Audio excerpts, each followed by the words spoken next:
Hello everyone. We are almost done with this book. We are on chapter 27. We are all done with the ultimate test and we'll see how everybody did. It is called Kachuga Boop.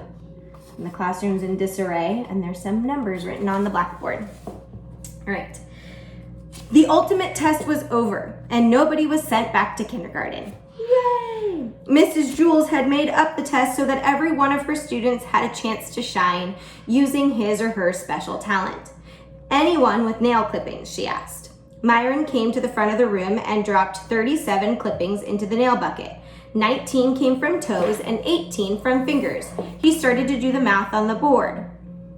And I'll show you the numbers. They don't get through the whole entire problem, but he lines it up quite nicely. He was suddenly startled by a very loud Kachuga Boop. He dropped the chalk.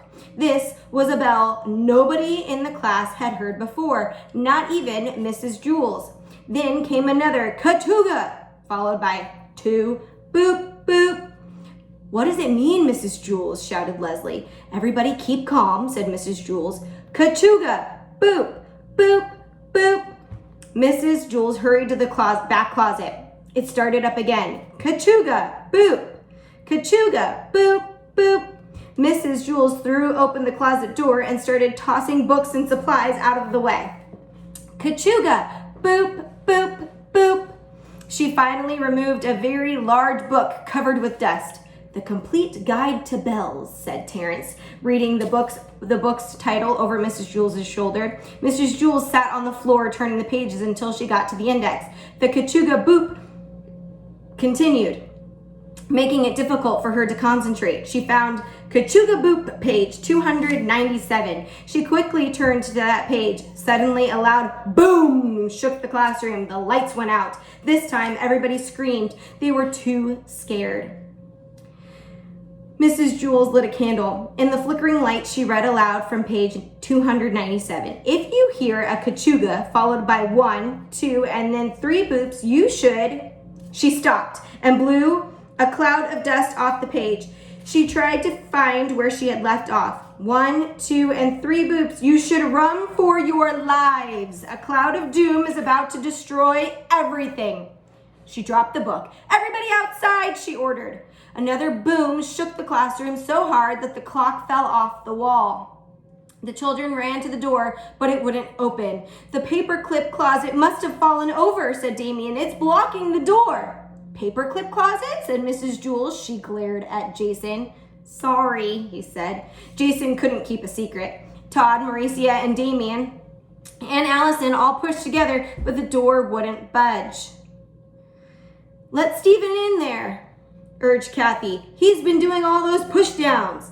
With Stephen's help, they pushed the door open. Sirens wailed from the closet, which lay on the ground. A smoke screen filled the area. In light of Mrs. Jules' candle, they could see that the chains and the steel bar had been shattered. Paper clips were strewn all over the floor. Benjamin and Rondi started picking them up. Leave them, shouted Mrs. Jules.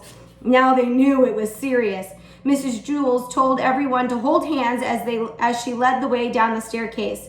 Paul grabbed Leslie's pigtail. What are you doing? She demanded. It's either that or your hand, he said. Okay then, Leslie agreed. The Kachuga booping continued as more loud booms shook the school. A gust of wind blew out Mrs. Jules' candle and the class continued down in darkness. Joe stepped on a skateboard, which somebody had left in the middle of the stairs. He fell, pulling down John with him, who pulled down Dana, who pulled down Jenny, who pulled down Ronnie, who pulled down Terrence. The chain reaction ended with Damien pulling down Mrs. Jules. The class lay sprawled across the stairs as the school shook around them. We're doomed, Mac wailed. Look, exclaimed Phoebe. A door had opened, and there was a light coming from inside a classroom. A teacher stood in the doorway. Quick, come inside, she beckoned. You'll be safe here. She had a long fingernail on her pinky. If you remember, there was a teacher in the ultimate test that looked familiar but that nobody knew. Had a long pinky nail too. Guess we'll find out.